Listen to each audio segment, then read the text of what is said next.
Hey, welcome back to the channel, guys. Dang entrepreneur, trying to help people make $500 a month to $1 million a year, help them to grow their businesses to achieve the goals they want to achieve.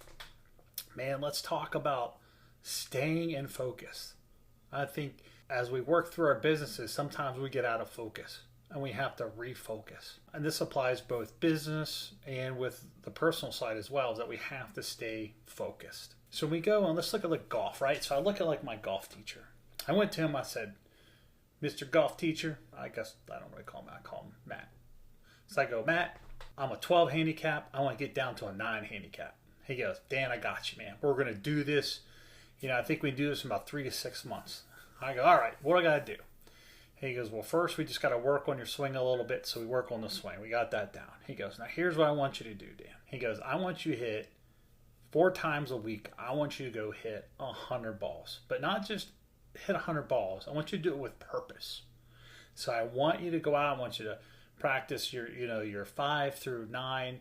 I don't have a 4-iron because I hit a hybrid because I hate my 4-iron. So I hit a hybrid, right? So practice 5 through 9 irons, and we'll throw the hybrid in there. And I want you to each hit them about 5-7 times. And your goal is to keep them within a 20-yard radius once you hit them. I said, okay, got it, coach. Then I want to hit your driver. We're going for consistency, right?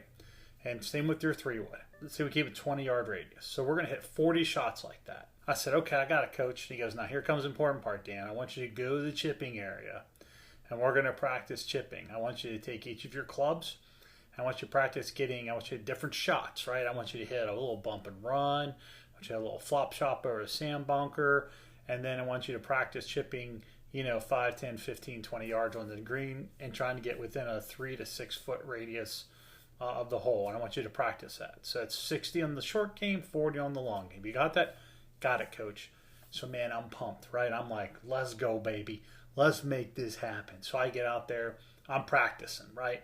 So I'm hitting my irons. I'm hitting my short game. It's going well, right? So that's the first week doing good. Second week comes along.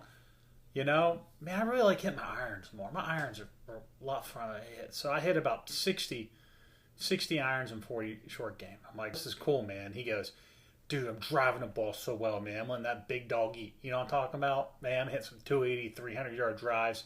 This is awesome. Then the next time I come out, man, I'm hitting like 80 shots of irons and woods and hybrids, and you're just loving it. And then I go in 20 short games. No problem. So after about 2 months, I come back to coach. I go, Coach, man, something's wrong. I go, what do you mean? Are you hitting 100 balls 3 times a week? Sure am, coach. Are you hitting with purpose? Well, kind of hitting them with purpose. Doing more irons in short game.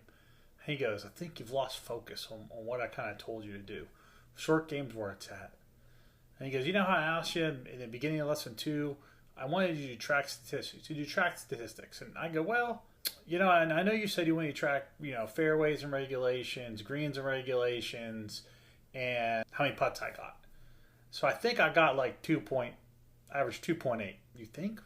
Yeah, I think that's about right. 3 putted 18 the other day, and 2 putted for 5 holes. I had 1 putt. That was pretty good for Purdy. And he goes, well, I really need those statistics. So those statistics are going to tell me what's going on. I go, but coach, man, the driver is awesome. 275 average. It is awesome. He goes, that's amazing. Well, how many fairways you hit? 3. Yeah, I hit 3 fairways, coach. That's what I'm averaging. Yep, 3. So the 275 is in the woods or in the trees or something. Yeah, pretty much. Man, I'm hitting a long ways. I think you've lost focus on what we're trying to teach here. The whole point of this is he gave me a game plan, and I didn't follow it. I lost focus. I started doing what was fun, what was energetic. So what's this look like inside of your business? So let's say you have a vision. You're like, I'm just going to use merchant services, right? Man, my goal is I want to drive 50 new restaurant businesses. That's what I want to get, right? Got a call coming in. We're going to ignore that spam call. And so we want to drive 50 new businesses, right? 50 new restaurants. And so we're doing good. We got 10, 12. It's going really well. Pretty excited. And then one of the restaurateurs goes, oh, man, you need to talk to my plastic surgeon. He's an investor in my restaurant. He'd be awesome for you. I'm like, all right, let's talk to us. Sign with the plastic surgeon. And now I'm like, man, go after plastic surgeons now, So now I'm going after more plastic surgeons than I am restaurants. And all of a sudden, I look a couple months down the road, I'm like, well, what's going on here? Why is the business not growing? I lost focus. I started going after plastic surgeons rather than focus on growing my core, which was my restaurants, which was my original business plan. Because, see, we'll get our vision statement. We got it.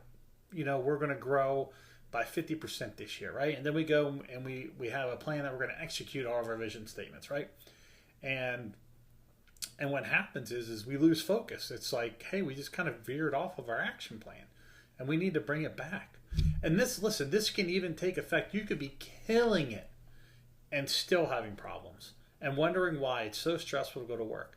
And I speak from experience. My gosh, dude, I was killing it. I think I was selling like 100, 200 phones a month when I owned my voice over IP company. I'm like, dude, we're going to have you up with the best service. We're going to have you up in 30 days. And so I go and talk to my tech team, because my head developer, and I'm like, what's going on here? Like, we're not getting these things installed. It's taking like 45, 60 days. And it's like, well, yeah, dude, we can't do these things in 30 days. We're doing 200 phones a month. He was like, what are you doing? And so I lost focus on the service side of my business, and I was so concentrated on my sales side. Because we have to look at the business as a whole to make sure we're all functioning together as one unit, and we weren't.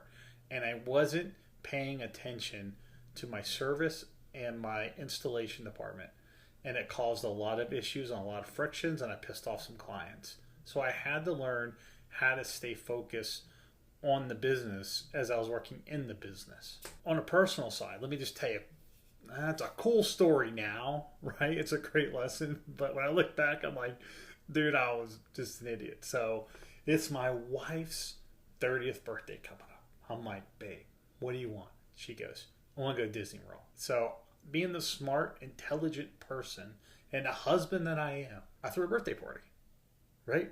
So I flew her sister in. I'm like, bam, home run, right? I'm like, let's go, baby. I totally surprised her. That was great. So then I'm like, okay, I'm going to send her sister and her off to go get massages and get her nails done. I'm like, bam, another home run. I'm like, I'm killing it, man. Then a surprise party when she got back. I had all these people over. Now, mind you, we had just moved from Baltimore to North Carolina. We didn't really know a lot of people, so I invited the neighbors to come over. I look back and go, my gosh, what were you thinking? When I invited them over, so we don't really know these people, right? We invited some friends that we had known, made some friends there, and they had come over. And being the smart, intelligent person I am, because it's humid, it was in the moon and hot out. So, what do you do when it's hot and humid? Man, you have pasta. That's what you do. So I had pasta catered in, right? I'd gotten a babysitter for the kids. We had to worry about the kids. I had jump houses. I'm like, winner. It was back when there was, it's not a fondue cake, but they use I think it's like a fondue frosting. Like they just started making these fancy cakes. I got her one of those, and I was like, another home run, come on, baby. So we go to open up presents. Man, I am excited because you know what? I got her some diamond earrings, man, and I'm like, another stinking home run. And so it's awesome. The party's over. We get all cleaned up. Man, I'm thinking I blew it out of the water, man. Because, it's going to be a good night. You know what I mean? Like brown chicken, brown cow. And I'm like, man, this is awesome. So I come up to her. I'm like, so babe, that was the best birthday you ever had. And she goes, it wasn't bad. And I'm like, what do you mean it wasn't bad? And she was like, I just wanted to go to Disney World. I'm like, epic fail. So I will say this though, Christmas time, she looked at me and goes, what do I want for Christmas? I want to go to Disney World. We went to Disney World, guys. So I did get it right that time. So I'm not that stubborn. But I want to say all of that both in your business, in your personal, we can get unfocused. And we just got to take the time to get focused again. To figure out, make sure we're staying on track, we're not veering off course, and that we're achieving our goals. And that we don't go down these rabbit trails because we think they're going to be better. Just like in golf, when I had to find out the greens and regulations, fairways, all that information, it's all data. It's the same in our business. We have to look at our data. What's the data telling us, right? Like if we're growing, if we're signing 30 plastic surgeons a month and we're getting one restaurant, guess what? We're one plastic surgeon. So I'm saying 30 restaurants, one plastic surgeon, we're doing restaurants, right? So look at your data. Look at, hey, what's our average hold time on our customers when they're talking to us? Is it 10 minutes?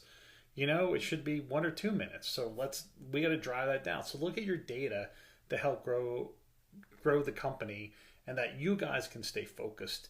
And at the end of the day, then you start working on your company instead of in your company. But all right, guys, till then, look forward to talking to you then, and let's go, baby.